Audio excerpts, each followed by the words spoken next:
Do you sometimes feel like you're stuck in a never-ending cycle of stress and monotony, wondering if there's more to life? With the advice of the monk who sold his Ferrari, you could probably live a happier, more rewarding, and enlightened existence. In this book summary, we will dive deep into a transformative journey from boardrooms to Himalayan ashrams. We'll explore the extraordinary story of ex-lawyer Julian Mantle and how he uncovered the Nirvana system, 7 principles that promise a life of purpose, joy, and fulfillment. Let's discover how you too can apply these timeless wisdoms and reach your own pinnacle of self-improvement. Trust me, you don't want to miss this. Julian Mantle had it all: a gorgeous penthouse, a flashy Ferrari, and a wardrobe that would make a fashion model jealous. His days were a whirlwind of courtrooms and high-stakes proceedings.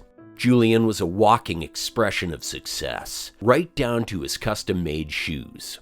But then came the reckoning. His body gave out. He collapsed right in the courtroom, the unbearable stress and endless work hours finally catching up to him. It was a wake-up call in the most dramatic sense. That's when Julian did the unthinkable. He sold off everything: the penthouse, the Ferrari, even those custom-made shoes. He traded them in for a one-way ticket to the Himalayas. From power lunches to eating simple meals with monks, he was searching for something money couldn't buy. And that something was the Nirvana system. Nestled in the heart of the Himalayan monasteries, Julian discovered 7 transformative principles that would change the course of his life. This wasn't about worldly success, but the kind of success that fills the soul. These principles became his blueprint for a life filled with success and soul-deep fulfillment, and we'll be covering all of them later on in this summary. Truly, Julian absorbed all of them like a sponge, harmonizing his external world with his internal state. That's how he found a life of deeper fulfillment and unshakable purpose. The Nirvana system wasn't just a spiritual lesson, but his roadmap to enlightenment. His journey was a deliberate, calculated transformation, resembling the art of Kaizen. Now, if you're wondering what Kaizen is all about, well, think of it as the embodiment of small but continuous improvements.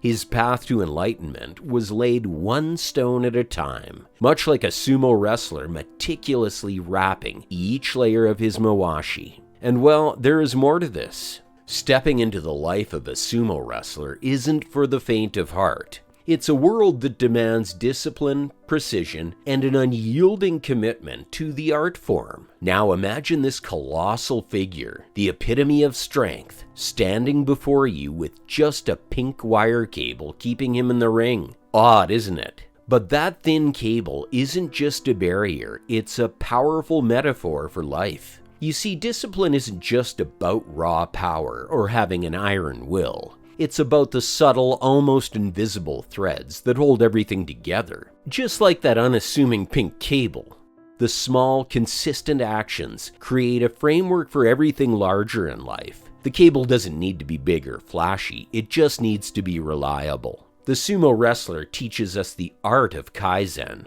a philosophy hailed from Japanese wisdom, focused on small, continual improvements.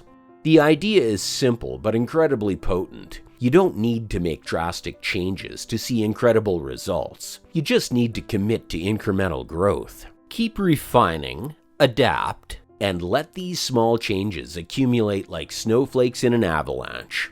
Before you know it, you've transformed into something far greater than you could have imagined, all because you had the discipline to start small and keep going. So are you up for it?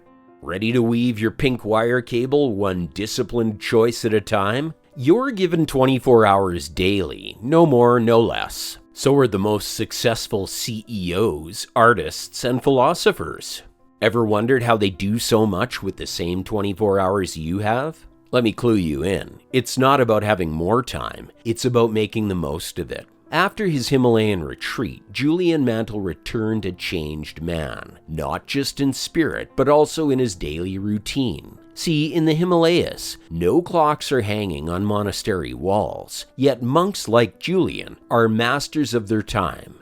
How? They make time for their servant, not their master. They follow what you might know as the 80-20 rule. Essentially, 80% of your outcomes come from 20% of your efforts. No need to drown in the trivial. Identify your top priority tasks, the 20%, and pour all your energy into them. The rest will fall into place. If you want to learn more about this rule, you could also check out our book summary of the 80-20 principle by Richard Koch. You see, time is much like the intricate gears in a wristwatch. Each cog, no matter how small, serves a purpose. Overlook one and the watch stops ticking. Recognize each gear and you have a timepiece to serve you a lifetime. And what are these gears? They are your priorities, your 20%. Sort them, nurture them, and watch how effortlessly the hands of your life's clock move forward. And it doesn't stop there. Julian didn't just manage time, he prioritized it. Gone were the days of scattered meetings and endless to-do lists. His hours became an extension of his purpose. The lighthouse that guided him in the Himalayas? It didn't just shine for direction, but also illuminated how he should spend each precious minute. So the question now isn't, do you have the time? It's, how will you make the most of it? If I told you that one of the most powerful tools you have at your disposal is kindness, would you believe me? Julian's journey led him to a life of discipline and focus, and a life filled with kindness and mindfulness. Now, here's a paradox for you. You'd think that monks, who spend most of their time in isolated contemplation, wouldn't have much to say about interpersonal relationships, but that's where you're wrong. Julian learned the immense power of simple acts of kindness, of giving away roses, if you will. Ah, roses, those fragrant symbols of love and affection. They are meaningful not just in their beauty, but in their thorns as well. For Julian, each act of kindness was like giving a rose, not only offering something beautiful, but also enduring the thorns, hardships, and inconveniences that come with the act of giving. Kindness isn't always easy, but it's always worthwhile. And it's not just about kindness to others, it's also about kindness to oneself. You know how we're always chasing something. The next big thing, the next thrill, or even the next like on social media? Well, Julian discovered the joy in detaching from all that noise. He learned the art of mindfulness, of savoring the now, much like taking the time to smell those roses he was giving away. You see, when you're mindful, you're fully present. You're not just living, you're alive. That's the difference. Your senses are sharper, your emotions are on point. It's like turning the volume knob of life from a 5 to a 10. Now, you might be wondering, where does all this lead? What's the end game? Well, strap in.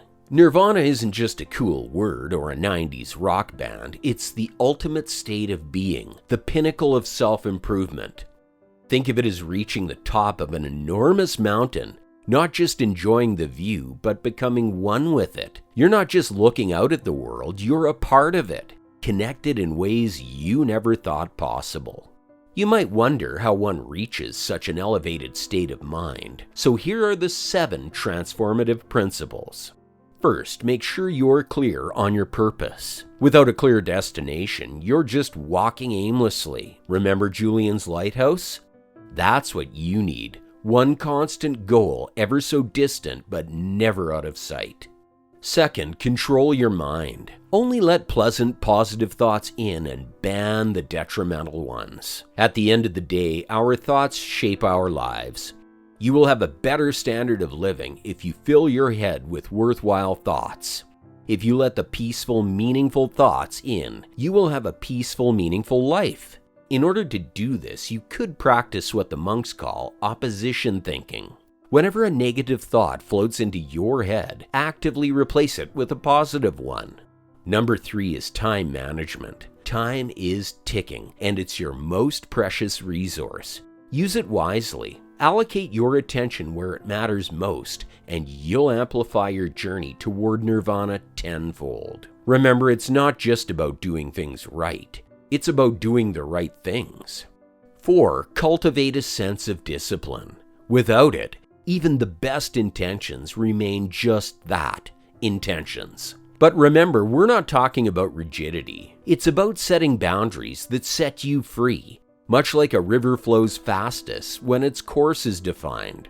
Number 5 is the key to a radiant life: constant self-improvement. You could start by subscribing to our channel and watching our book summaries to get some motivation and gain rich knowledge from the best books and ideas. 6. Selflessly serve others. The monks say that you should always be kind and compassionate toward others, as it improves your own life. Take a moment every day to think about what goodness you can spread in the world and how you can better the lives of other people, sincerely praising others, helping your friends when they're in need, and by showing affection toward your family will lead to a happier way of life. And virtue 7 is living in the now. Happiness is not the destination, but the journey itself. And as we travel through life, the path will be decorated with small wonders. In order to appreciate these wonders, you have to practice gratitude on a daily basis.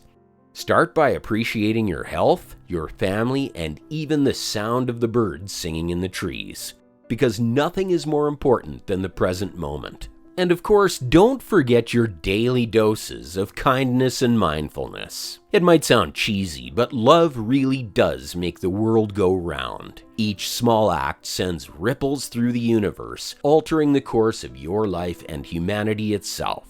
Now you know the roadmap and the 7 transformative principles: having a guiding purpose, mastering your mind, wise time management, disciplined living, embracing continual self-improvement, selfless service, and living in the present.